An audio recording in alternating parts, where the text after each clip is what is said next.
Magandang hapon po mga kasingko. Ngayon po tayo ay magluluto ng tinatawag nating isa sa mga Bicolano cuisine na dish na niluto natin na pang-araw-araw sa ating bahay.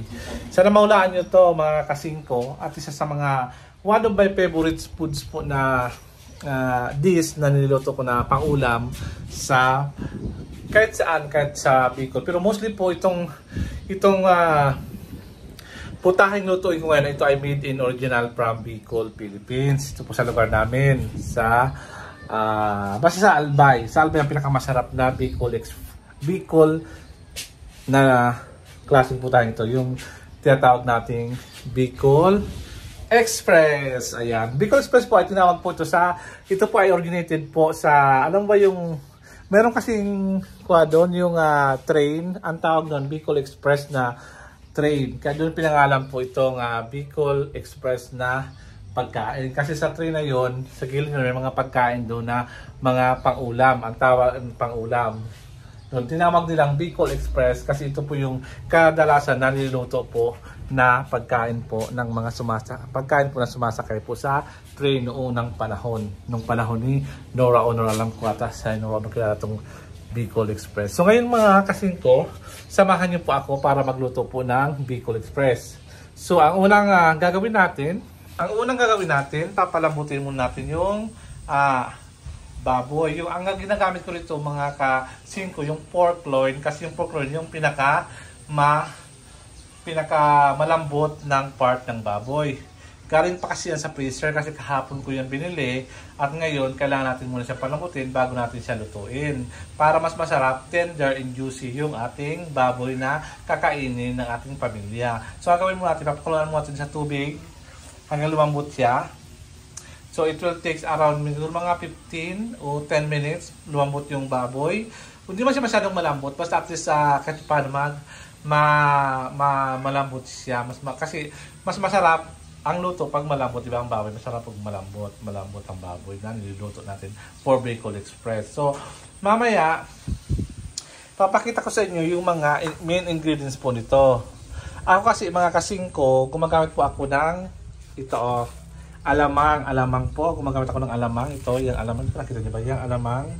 Binili ko ito kanina hilaw po siya na shrimp. Tapos nilagay ko po siya ng kamatis para po nagluluto ng Bicol Express. May kamatis po siya. May sili po siya. Kung mayroon siya yung siling pula, pwede po siyang mix ng siling pula. At siyempre yung ating onions and garlic. Ayun po. At meron po siyang, mamaya ipakita ko sa iyo yung asin. May salt dapat siya at meron siyang paminta. At meron siyang isang dahon na laurel. Ganun po ako nagluluto ng Bicol Express. So mamaya, abangan nyo yun mga kasingko kung paano ko gagawin yung Bicol Express ala Bicol yung luto ko. Ala Belgian yung luto kong Bicol Express mga kasingko. So, samahan nyo ako mga kasingko kung paano natin gagawin itong klaseng isa sa pinakamasarap na Bicol dish ng Bicolano. So sana masayang kayo at sana mayroon kayong matutunan kung paano magluto ng Bicol Express.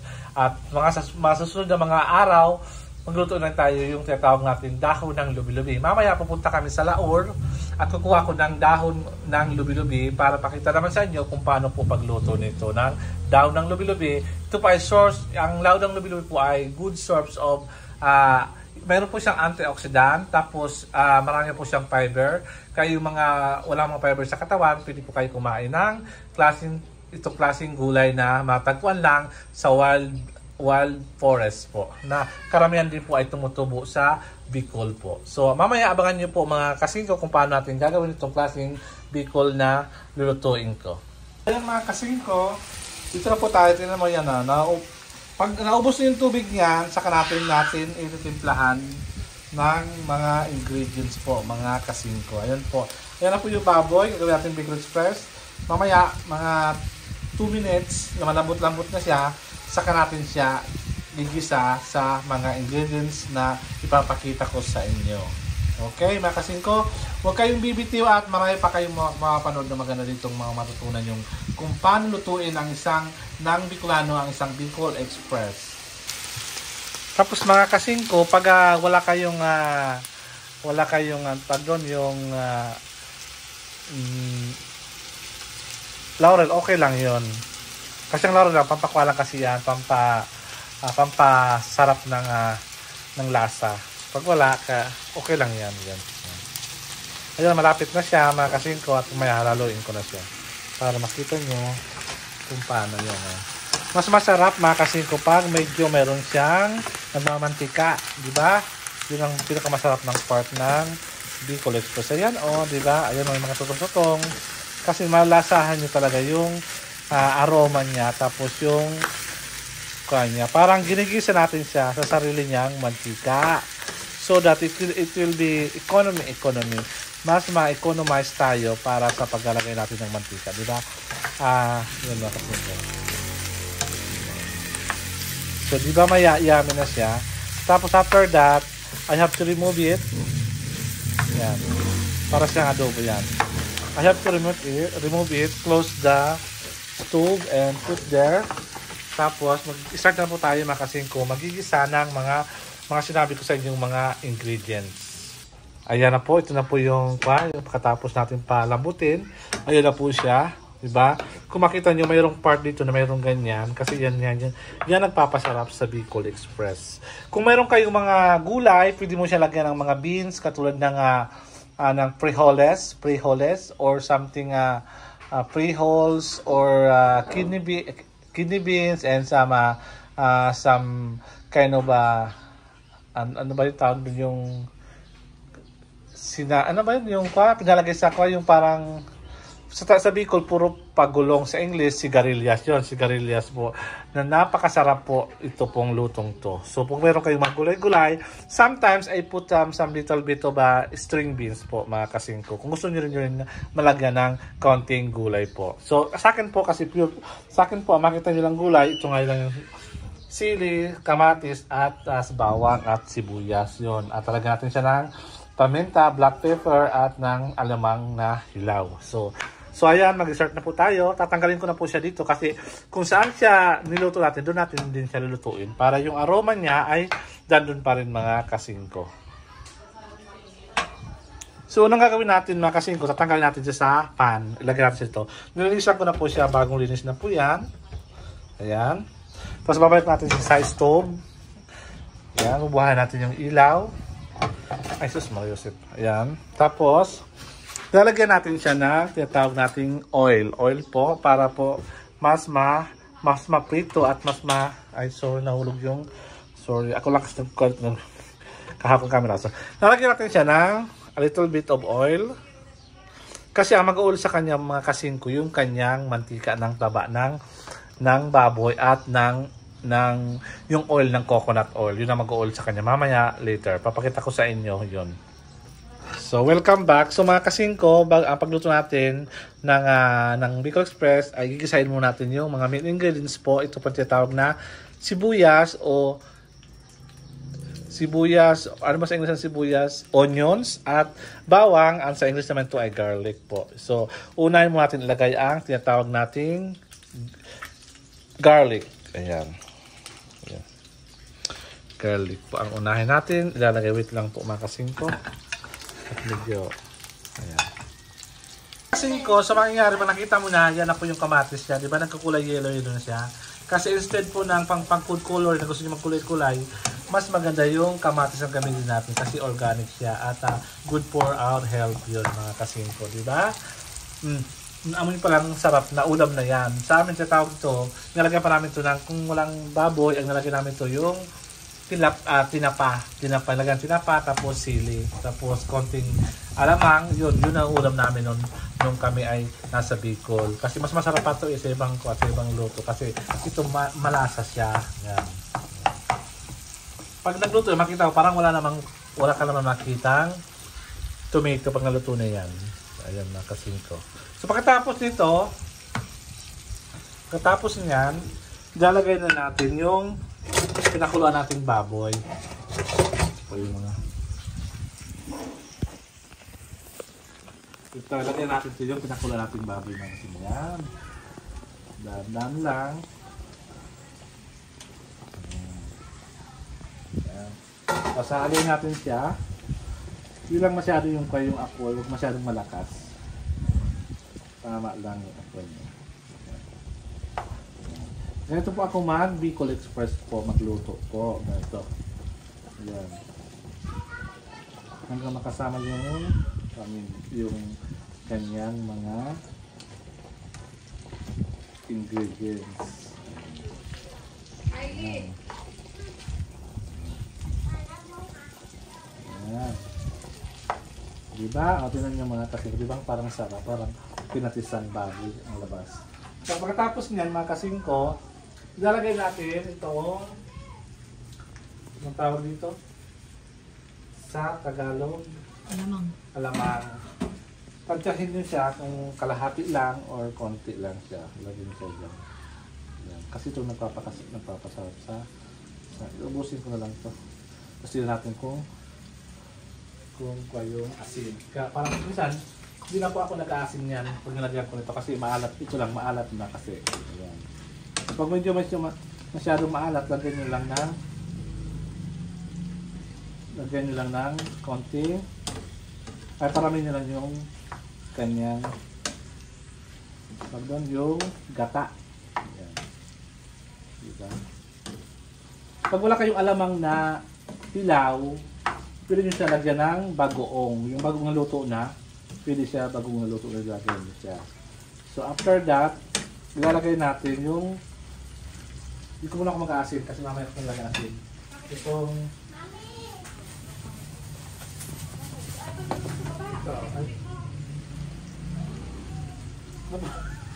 na-frozen yung namin. Ito. Talagay mo natin itong yung pinakaunang piga. Ito. Ito talagay natin dyan. Pasis na kayo kasi nag-yelo siya. Ayan. Talagay natin siya. Yung unang piga. Yan, mamaya. Okay na yan. Ayan. Ito mamaya ito yung last na piga. Ayan. Ayan. Kasi mga kasingko, pag nagbili kayo kasingko ng ito, ng gata, ng nilagay lagay nyo lang sa chiller, masisira siya. Magaling siya masira. Magaling siya kapitan ng mga bakterya. Ayan. So mamaya, magiging kwarto, mamaya. Kasi itong magiging pagpalambot natin. Ang gagawin natin tubig, ito na yun na yung unang gata. Parang hindi na-fresh yung alamang niya. Pero okay naman siya. Hindi ko naman sasira. Mahina lang siya kasi papamantikain natin siya. Tapos mga kasingko, lapit natin siya lagyan ng paminta. Ito. Yung pantay nyo lang kung ilang mo lagyan ng paminta. Kasi kaunti lang kasi maanghang na. Kasi malagyan ka pala maanghang. Lagyan sila kung lagay natin ng paminta. Tapos, ito, konti lang nilagay ko talaga, pero sa Bicol, mas maraming sili kaysa sa baboy. Pero dahil dito hindi mahilig sa maanghang, kaya konti lang nilagay natin yung sili. Para siya, may teknik ako mga kasingko sa inyo. Di ba itong sili, bago ko ito ano ba tawag doon? Hiniwa. Hinugasan ko na to. Pero para hindi siya masyado maanghang, gagayan mo siya. Tapos, hugasan mo siya ng tubig. Ganyan mo siya. Para yung anghang niya mawala na yung konti. Kasi di ba may mga bata kayo na gusto kumain, na ayaw nila maanghang. Di ba? Yan, hugasan natin siya. Ayan. Uli. Tapos hindi na siya masyado maanghang. Yun ang mga kasimpuan. Tip ko sa inyo kung paano, pag yung sili nyo masyado maanghang, hugasan nyo siya after nyo siya lagay sa niluluto nyo. Ayun. So yung mga kasingko, dyan muna, at papalambutin mo natin siya, at mantikain natin siya yung kanyang taba. Diba? Kaya nga, masarap pa lang yung mga taba-taba. Yan. Tatakpan natin siya, tapos wait natin siya mga 20 minutes bago siya sa slow medium fire. Yan. Tutunawin natin yung yelo ng unang gata. Tapos ang oras natin nga yung asin. Titignan natin siya kung mataba, kung medyo maalat na, huwag natin siya lagyan ng asin. Yun mga kasingko. So, hanggang dyan muna tayo. Mamaya napakita ko ulit sa inyo kung paano yung last ingredients natin ilalagay natin sa ating ulam na Bicol Express. Thank you. So yun mga kasingko, bango-bango ng amoy nga ng aroma ng ating nilutong Bicol Express. So ngayon po, nagkuha na po siya, nawala na po yung unang gata. Nilagay na po natin yung last na gata po. Ito po yung last na gata po Nilagay natin, naghilo na kasi po siya. Kaya nagkaroon ng ganito. Mamaya okay po siya. So, nilagay na po natin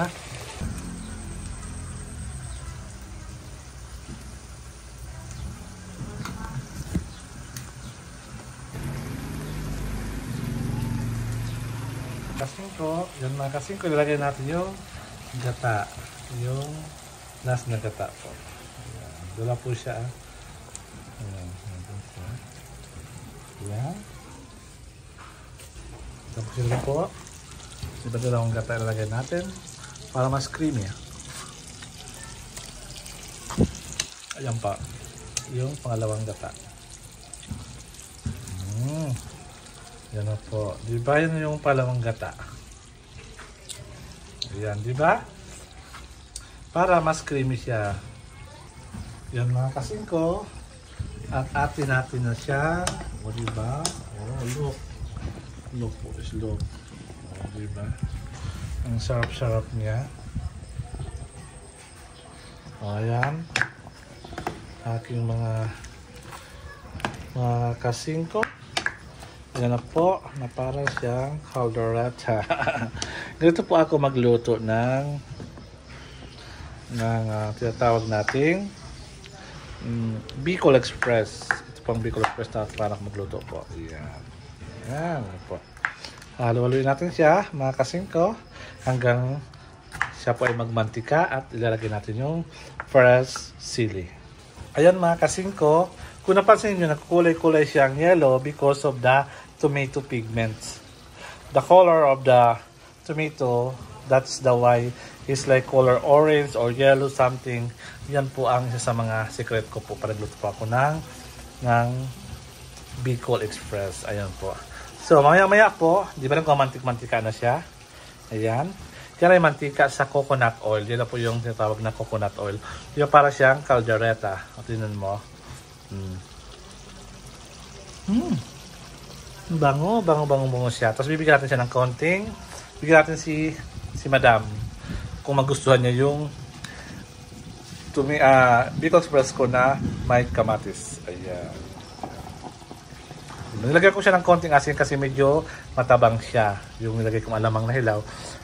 Yung nilagay kong alamang na hilaw, hindi na siya press. Kaya medyo may pagkaamoy siyang bagoong.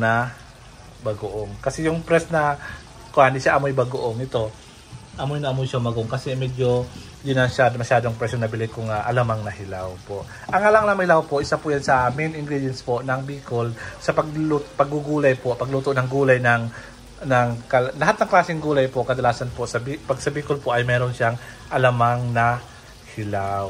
Yan. Nahiluto na siya pagluto nito. Ayun po. Ayan. Kung gusto ko sa Bicol Express, yung creamy siya, yung medyo marami siyang sabaw. Kasi sabaw pa lang, ulam na siya. Kahit kumain ng karne, yung mga nag-diet, sabaw lang, pwede mo na siyang iulam. So, yan, luto na siya. If you can see, after 10 minutes, malagyan natin ng gata, 15-15 minutes, siya po ay ready na po siya. Lagyan natin ng sili. Okay? So, ito po yung sili nilagay ko. Siguro mga 7 pieces po siya na sili. Ayan. Para sa Bicol, pag mas anghang, mas masarap. Kasi yun po ang tinatawag na Bicol Express talaga. Dahil dito po, marami mga bata, hindi sila mahilig na masyadong maanghang. Kaya, konti lang sili nilagay ko po dito sa Bicol Express na gawa ni Kuya Bel nyo. Ayan mga kasingko. Sana marami kayo, sana natutunan nyo kung paano magluto si Kuya Bel nyo ng Bicol Express. Ayan, ayan po. Ayan po pagluto ko ng Bicol Express po. Ayan. Ayan, diba? Ang sarap. Ang sarap-sarap. Ayan. So, ayan na po yung... So, mga kasingko, ayan na po yung Bicol Express na ginawa ni inyong lingkod na si Kuya Bel ng 5 Filipinos. Ayan, ma'am, titikman na natin siya at para may pakita sa inyo kung gaano po siya kasarap kainin. Kim, ayan po si Kylie at titikman niya kung masarap ba o masyadong anghang. Ayan.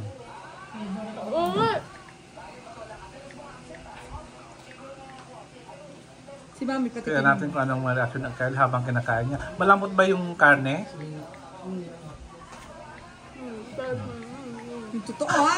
Totoo ka. Sabi na. Tama lang anghang ano? Hindi masyadong anghang, tama lang. Oo. Sarap. Ayan, masarap daw po sabi ni Kylie po yung Isa pa. ating Bicol Express. O, nakadalawa po siya. O, kaya nasarapan po siya sa ating Bicol Express. Ano nga? Ay, ito pala. Si Ikaw Weng. ka. Weng! Weng, tikman mo! Wait lang. Ko yun, nasarapan po si Ate Kylie. Ngayon po papatikim natin kay yung ang kusinera po ng Francisco family na si Ate Weng. Papatikim natin sa kanya kung siya po ay nasarapan sa ating luto na Bicol Express na gawa po ni Kuya Bel. Ibig naman po ang titikim. Ayun po. Yan. Ito niyo maamoy. Ayan po si Ate Weng ang titikim po ng ating Bicol Express. Ayan. Patang natin siya kung anong kanyang magiging reaction. Yan na muna ni Ate Weng kung anong lasa. Kung ano ba Ate Weng kulang? Asin? Wala. Tama lang. Hindi mahalat, hindi matabang. Ayan po, ayan. Hindi manghang, juicy. Oh, yun, juicy daw po. Ayan. Thank you, thank you. Kasingko, ayan, natikman na po natin. Nagkapatunay na po na ang ating luto ay masarap. Ayan po si Ate Weng po at si Ate Kylie po at si Ate Weng. Kumain na po sila ng ating Bicol Express. So hanggang sa muli po ata. Adios!